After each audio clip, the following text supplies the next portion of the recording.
In this example, we are going to reduce or simplify a block diagram system given here. You can see that we have G1, G2, and G3 blocks in the forward path, and then we have H1, H2, and H3 in the kind of feedback path. We are going to use the techniques that we have learned till now in order to simplify this system, and you can already see that G2 and G3 are in series with each other because there's nothing in between them, and as a result we can easily replace them with another block which has the transfer function as G2 G3. Okay, so that's pretty straightforward. And then we will have the block diagram system having 5 blocks in it. H1, H2, H3 in the feedback form,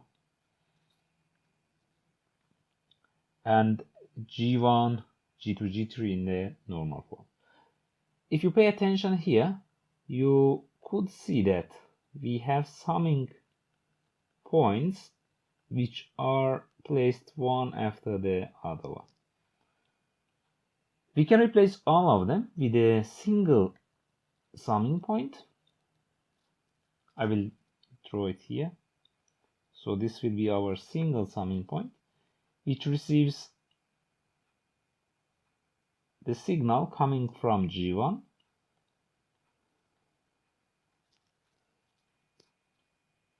it provides the signal to the block that we just created as G2 G3, and it receives all these 3 signals. So one is here, one is here, and one is here. All of those will be coming to this summing point, each one with its sign. So here for the signal coming from G1 we have the plus sign, and then minus, plus, and minus. So this one comes from H3,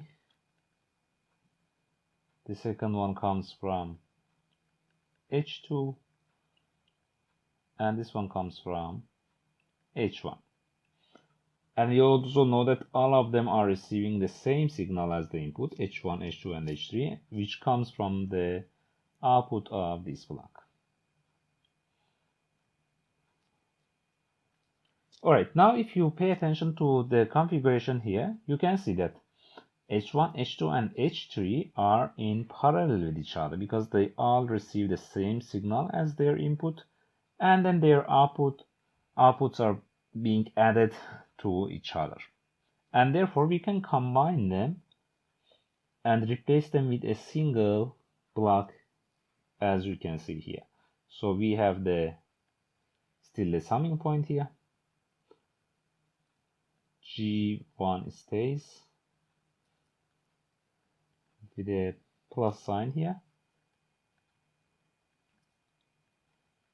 G2, G3 is here.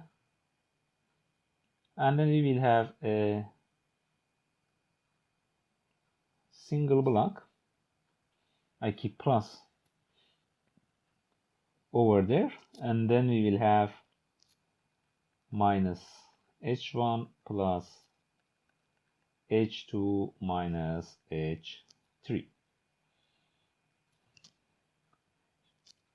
You just need to pay attention to the signs as well here, yeah?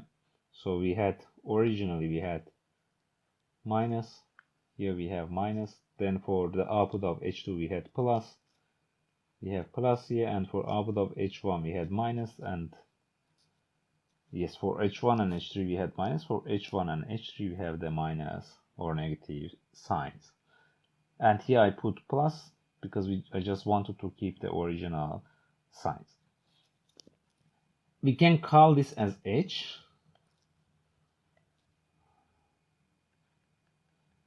H of S, and then you could see that what we have becomes quite simple. We have G1 here, then G2, G3, and H in the feedback form with a plus sign. At the next step, we can combine these two blocks with each other. They are in the form of a feedback configuration, so we can replace them with a single block. So we have still G1 over here, and now I'm going to replace the feedback configuration over here with a single block.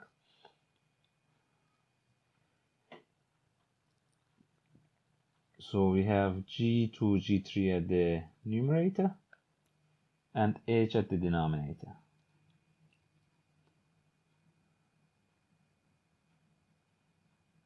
G2, G3 over 1 minus H times G2, G3. Again, you should pay attention to the sign. We had plus for the summing point, and as a result at the denominator of the resulting function or transfer function for the block, we have the negative sign. And now we can replace H with what we had here. So H is equal to minus H1 plus H2 minus H3, and therefore we will have, for the whole system, we will have G1 here,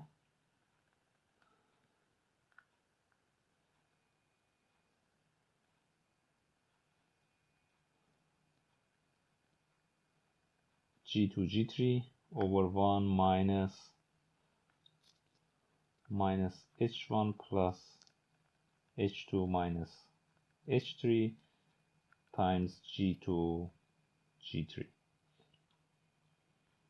And then in order to obtain a single block for this system, we just need to multiply the transfer function of G1 with the second one here, and therefore we will get this transfer function for the whole system. We will have G1, G2, G3 at the numerator over 1.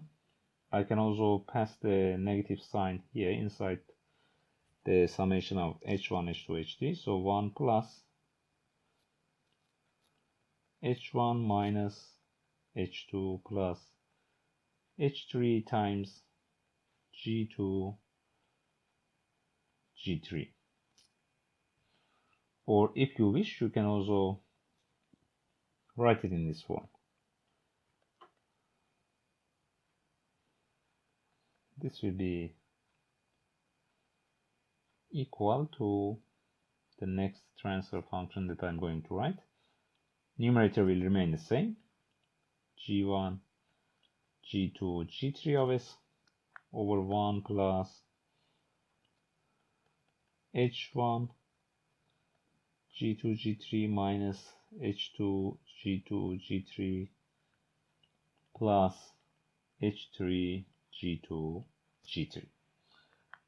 So in this way, we have simplified or reduced the whole block diagram system into a single transfer function. If you have expressions for G1, G2, G3, and H1, H2, H3, you can replace them here and then simplify it further.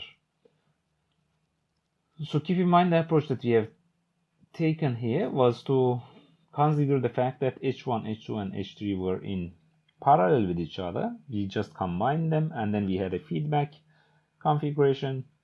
We found the resulting equivalent transfer function, and then we had it in series with G1. Another approach that you could take, and it might take more time than what we did in this approach right here, would be to combine G2, G3 with H1 first. Then you will get a single transfer function, and then you can do the resulting transfer function combined with H2, and afterwards you can combine the resulting transfer function that you have over there with H3 in this way. Then you need to combine it with G1 of S. But whatever you get at the end should be the same as what we obtained over here.